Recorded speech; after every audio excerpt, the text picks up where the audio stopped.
Hey everybody, it's Brian Poth from the Source LGBT Plus Center, and today, drum roll, we have a very, very special guest. Wilson Cruz, how are you? I'm good. How are you, Brian? I'm good. It's so good to see you. Good to see you. I'm so proud of you. I'm so Oh, proud thank of you. you. Oh, thanks. I love what you've decided to do with your life, and you're such an amazing actor. But I'm glad that you are using your talents, all of your talents, to make your community better. Thank Um, you. I'm grateful for it. Thank you. I know how hard that work is. Yeah, and you've been doing it for a very long time. You know, you've not only been an actor this whole time. I mean, your career is what, 30 years long? Yeah, actually, Yeah. next year will be no, 2 years What's from it now. say on your card, your SAC card? 1993. So Yeah. in 3 years, yeah, it'll be. Wow. Yeah, But you've always been an activist and an advocate and out and all of that stuff. Yeah, I mean, I think it's because of the times we live in, right? There was no choice. There was very little choice about either being on the front lines and doing the work of visibility and moving the needle of acceptance, or I feel like I would have been irresponsible if I hadn't been part of that conversation in the 90s and in the 2000s and up to now. So it's just, I think it's part of my job as a member of this community in this moment in our history. And thank you for everything you've done. I was telling people kind of on Facebook and dropping hints about what might happen and who we might be talking to today. I think people got it pretty quickly. So the clues were, the first one was rent.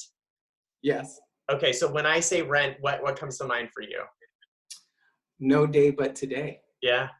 Which is something we should all be thinking about right now, right? I think, not to bring it back to this moment, but there's such anxiety about what may happen or what's going to happen in the future or even in the near future. And so much of what Brent was saying was, how are you feeling right now?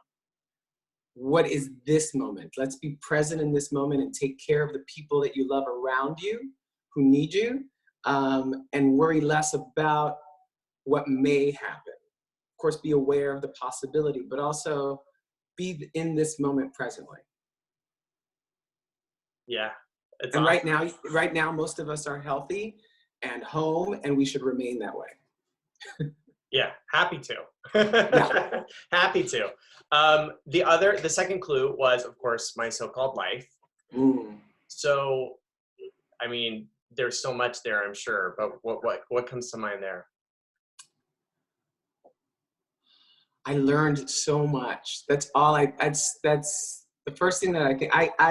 I didn't even know what I didn't know at that point. You know, I was a stage actor. I had done mostly stage at that point, and so I had to learn really how to do TV on that show while simultaneously taking on a role that I knew at the time was important to many people, including myself, and was historic. And so I had to like get it together really quickly and meet the moment. Yeah.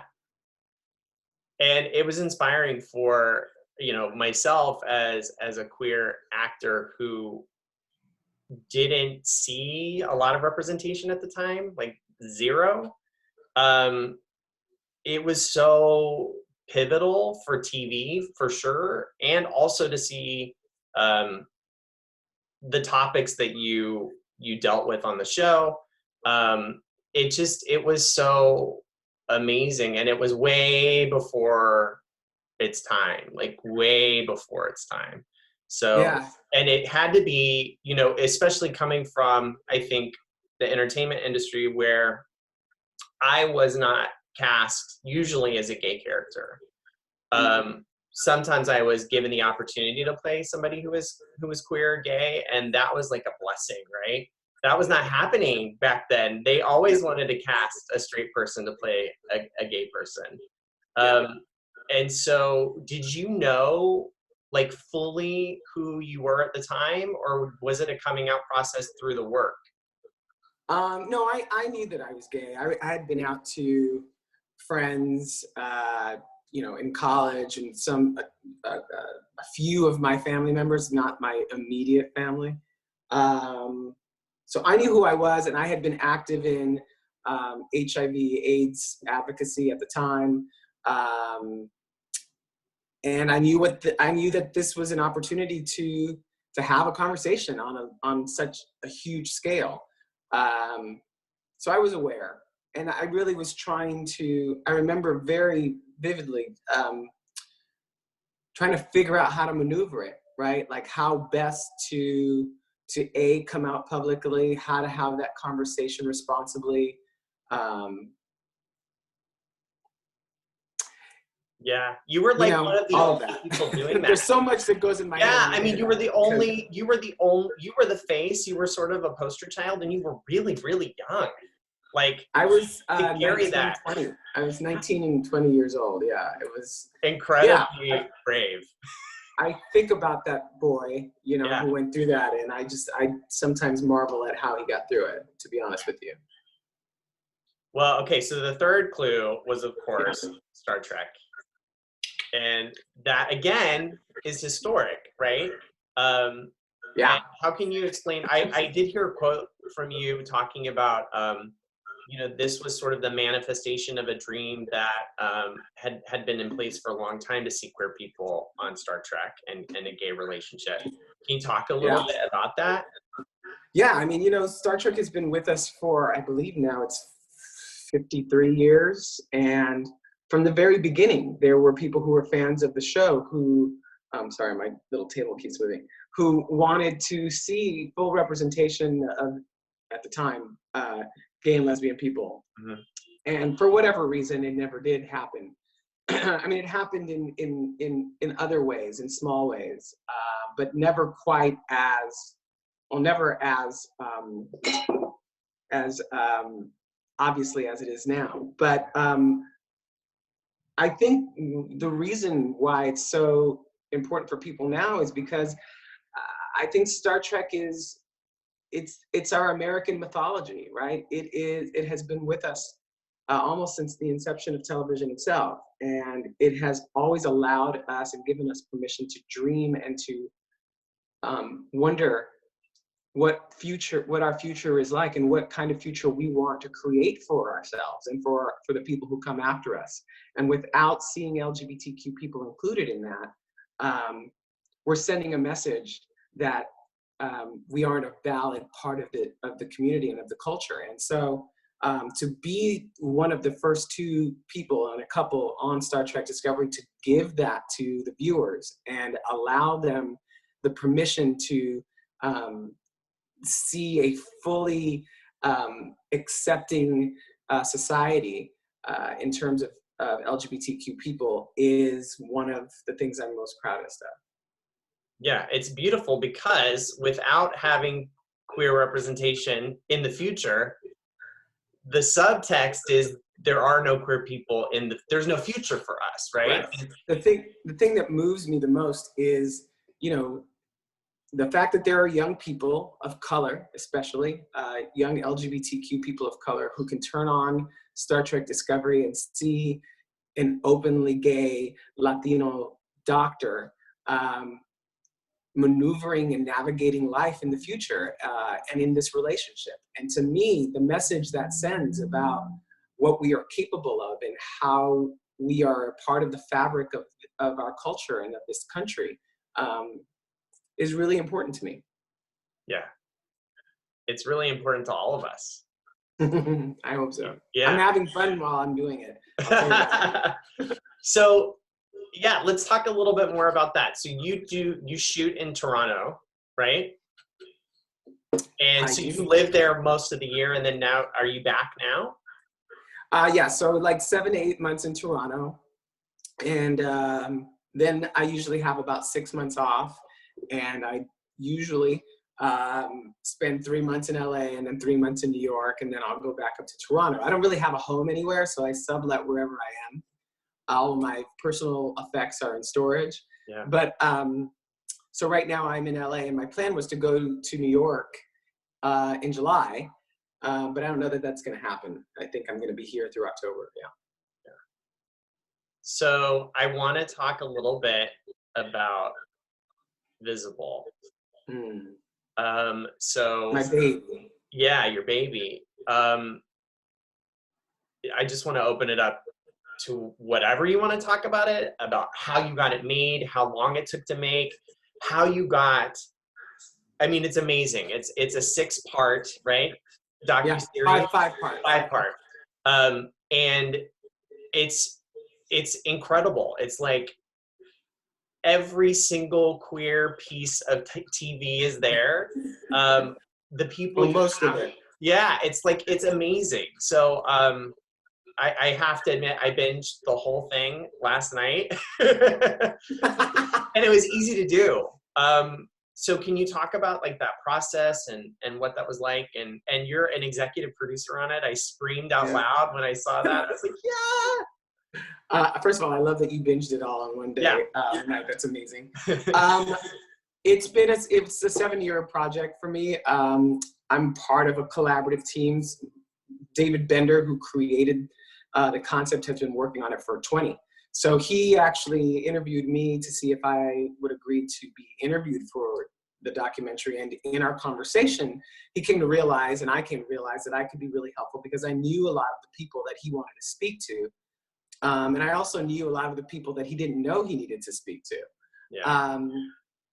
Just, by being an openly gay actor in this community. And also I was part of the leadership and on the board of GLAAD for 20 years. I've had an ongoing relationship with them.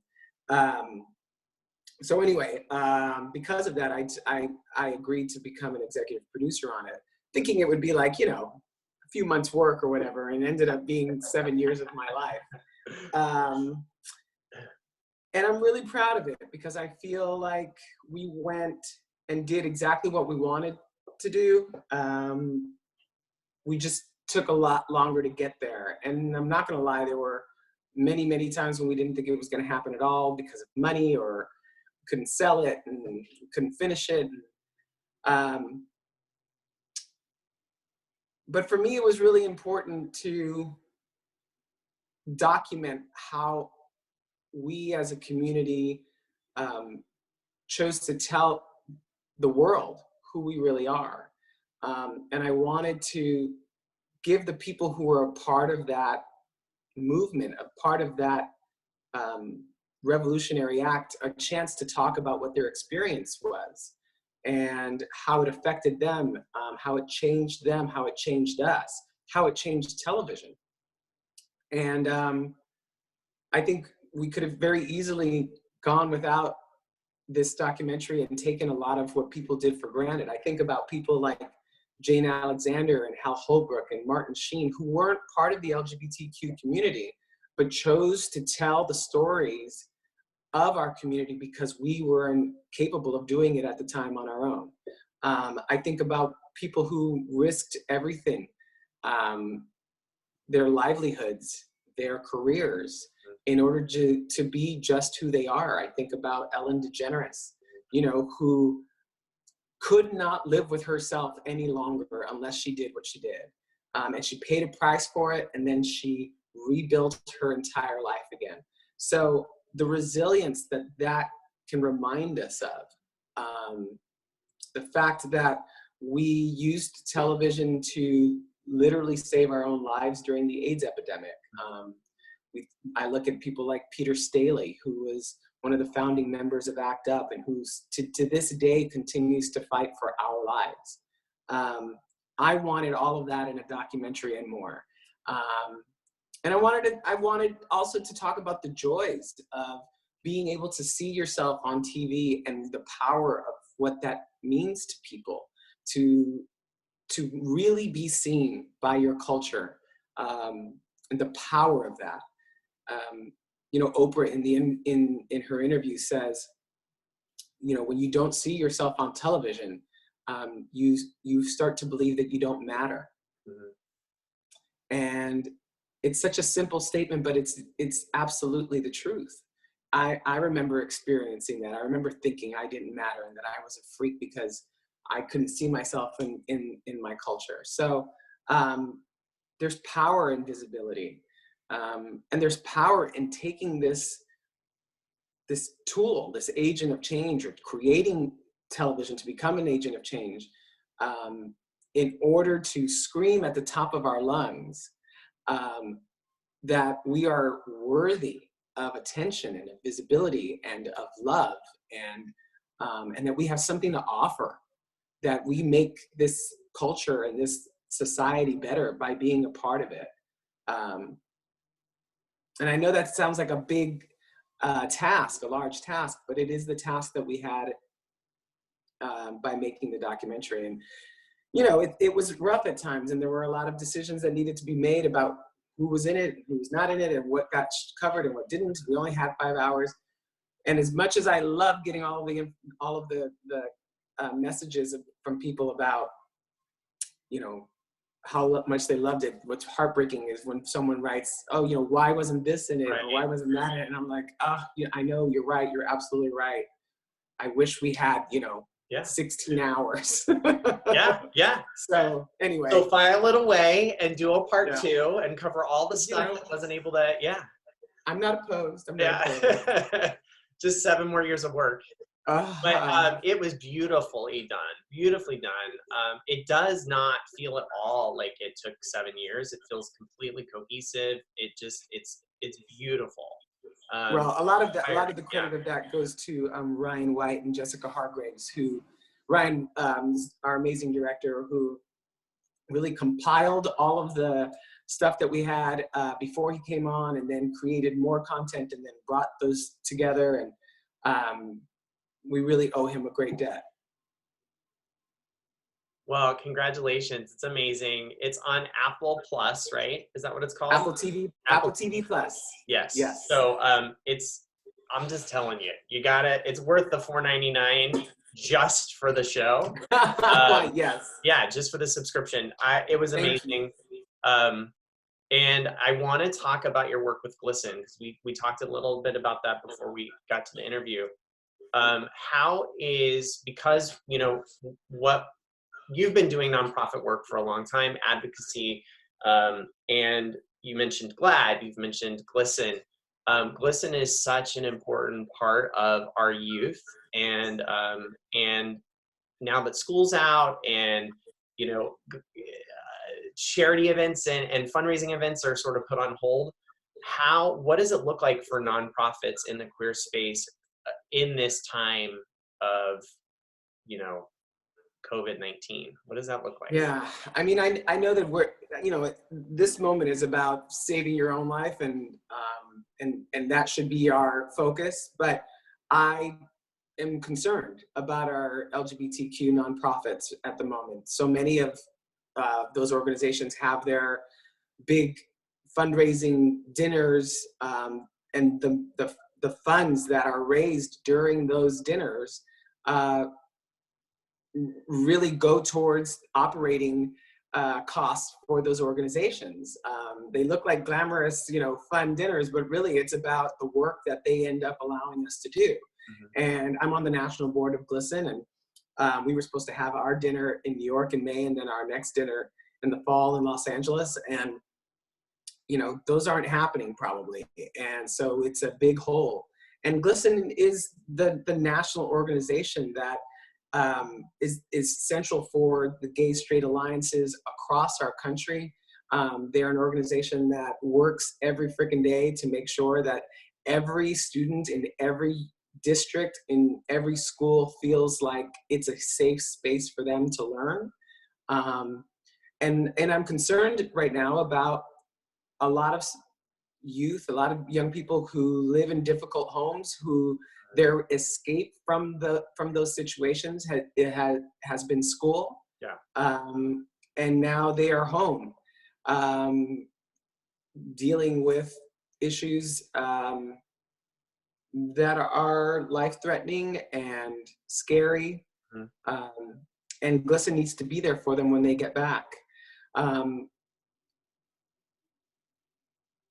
You know, I worry for them. I do. And so I wonder, you know, we're going to have to get creative. And I think that's true about all of the nonprofit organizations right now. I think we're going to come out of this. A lot of parents are going to come out of this and go, oh, right, I should really appreciate my schools and my teachers more, because now they're home with those kids having to teach those lessons, and they're like, oh, wait a minute, this is really hard. And so I'm hoping that when we come out of this, people will show their appreciation for these nonprofit organizations that are lifelines for us. Yeah, and we're looking at those same on a much smaller scale, because we're a very local organization, but we're already having those tough conversations with funders and donors and participants saying, hey, you know, we're scaling this down. It looks a little bit different. We don't know what this is going to look like. But the resilience of the LGBT community is like, it's real. It's real. I mean, we're problem solvers because we have to be, and we're quick thinkers, and we always need community. We've always thrived in community. So it's like instantly when we needed to go online, we just made it happen. And so probably faster than some folks, which was cool. But like you said, those kids that are stuck at home, you know, in unsafe places because they're either not out or they are being misgendered or whatever. You know, safe spaces like the LGBT Center, the Source that we've opened, also school was my safe place as a kid. Yeah, mine too. For other reasons, you know, I mean, bullying. And it wasn't that safe, but it was safer. Yeah, it was safer, you know, it was safer. There were people with eyes on you, and, you know, and I loved going to school because it was a way for me to be with people who really, like, I could be more myself with my peer group than I could at home. You know, I was afraid of breaking mom's heart or, you know, whatever, by being myself. So I was more myself at school. And so we hear that from a lot of our kids. So yeah, I really appreciate you mentioning that, because it's true. It's true. And we're concerned about that too. So is there anything, what was I going to ask you that I thought would be cool? Oh, you should tell people how we know each other.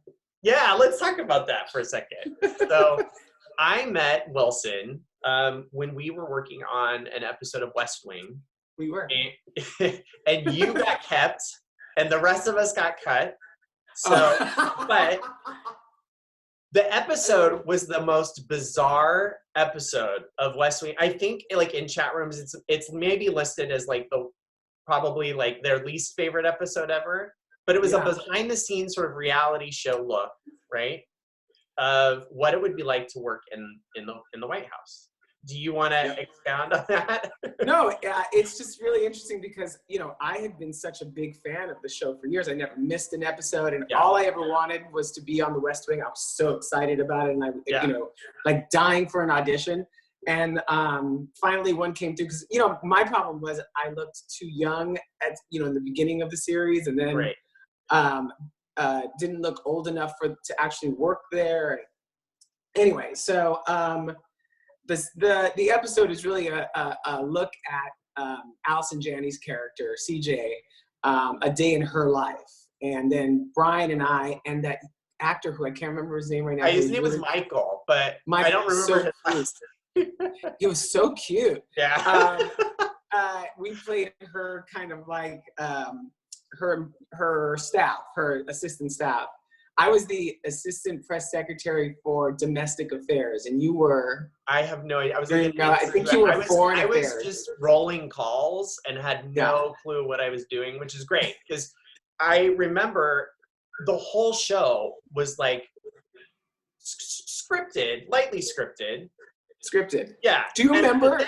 But then they'd throw you in a room with like a cell phone and a pager and interruptions, and you'd be in the middle of something, and they just like. You'd have to take the call and leave. They would just leave out the left. Go left.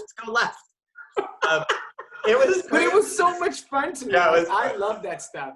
And then I just remember there was that day there was some huge lighting change, and so it was going to take a few hours. And Alex Graves, who was the director of that episode, was like, you know what? We have all this time. We're just going to set up a camera in here, and we're just going to ask you some questions in character. And I was like, right. I am so ready for this, because all of your stuff made it. All of it. Every piece of it. Because it was all true. Because I wrote out an entire biography for this character. I loved it. Spot. It was awesome.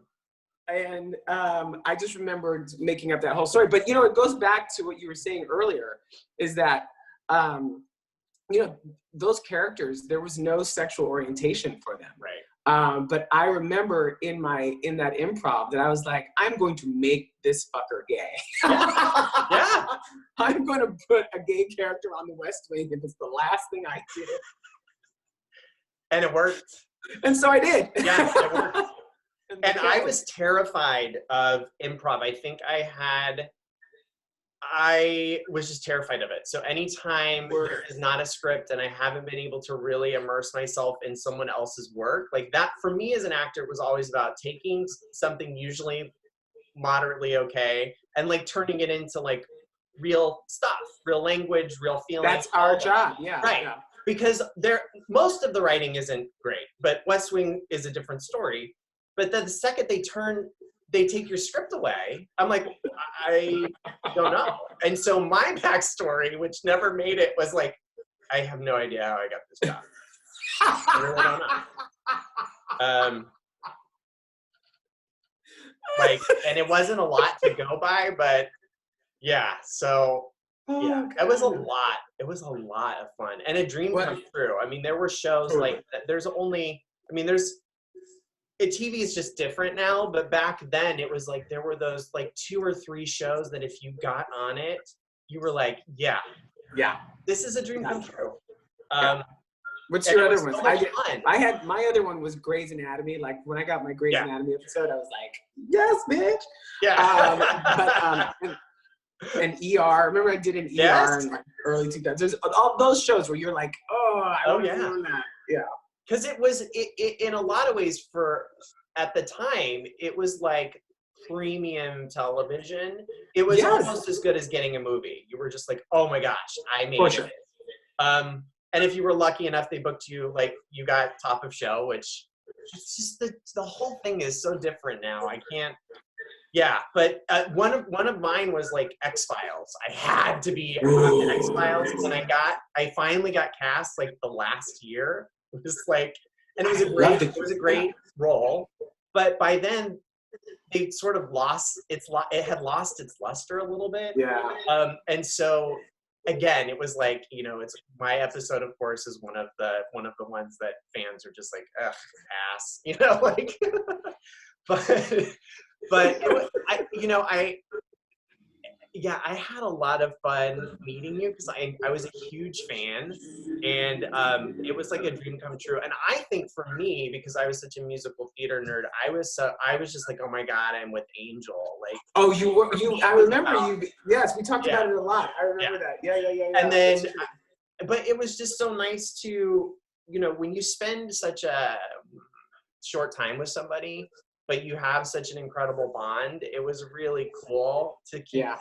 I mean, that was that's like, it was 2000. It was, 2005, I want to say maybe. Okay. Anyway, it was a long time ago. And how great was Allison Janney? Amazing. Yeah. Loved her. And she never forgets. Like, I've seen her a few times since then, and every time she's like, Wilson, how are you? I was like, how do you still remember who I am? That's awesome. That big booming voice. What I remembered with her was that she could just be, she was hanging out, having fun, blah, blah, blah, kiki with everybody. And then it's ready to go, and she's right there. She's not one of those where, you know, when you have a guest star and it's like your only job to like be that person, you're just like, for me, I was like, I was very like, I got it. This is my only chance to shine. No, you know, it's a much different story when you work with a pro like that, where they're like, it's just a job, and they're right there. Right. Yeah. Well, you know, but you had a regular gig where you needed to, where that happened. Yeah, and it just becomes sort of like, you know your lane, you know what you're doing. Yeah. Because I feel like I'm there now with Star Trek, where it's like, you know, we're like, you know, kikiing on our chairs, and then all of a sudden, you know, I'm back and I'm a doctor. Like, by the way, the last thing I would have ever been was a doctor. Just Yeah. so you know. So I'm acting my ass off. It's great. And you're doing a great job. And Good, because they some of those resurrected words are like, what? Huh? They resurrected you. They did. Yeah. Yeah. Like, I mean, that's good. Yeah, it was really good. Powerful. It was really good. I mean, Yeah. It was so much drama. I can't even, that would take a whole nother episode to go through, just to let you know. But it was a roller coaster of a ride, to be sure. I know. Well, I just want to say thank you so much. Thank you for all of the encouragement over the years while we were getting this little LGBT center up. Oh my God, I'm so proud of you. In the middle of nowhere, you've no idea. Yes, the Zalia, honey. Yeah. So you're near Fresno, right? Yeah, so we're right between Fresno and Bakersfield, and we're agricultural capital of the world. Yeah. So yeah, we're right there. It's where I grew up. It's where I escaped from as a kid. I couldn't wait to run to LA and be myself. And look, you made it a better place for people coming after you. Well, I hope so. That's what we do. Yeah. Well, I love you so much. I love you. Thank you for your time. And I know this is just gonna blow people away. So I really appreciate your time. Thank you. We will get through this. Yeah. Just hunker down. We are a resilient people. We will make it through this. Yeah. Stay home, everybody. Mwah. Bye, Wilson. Thank you. Bye, baby.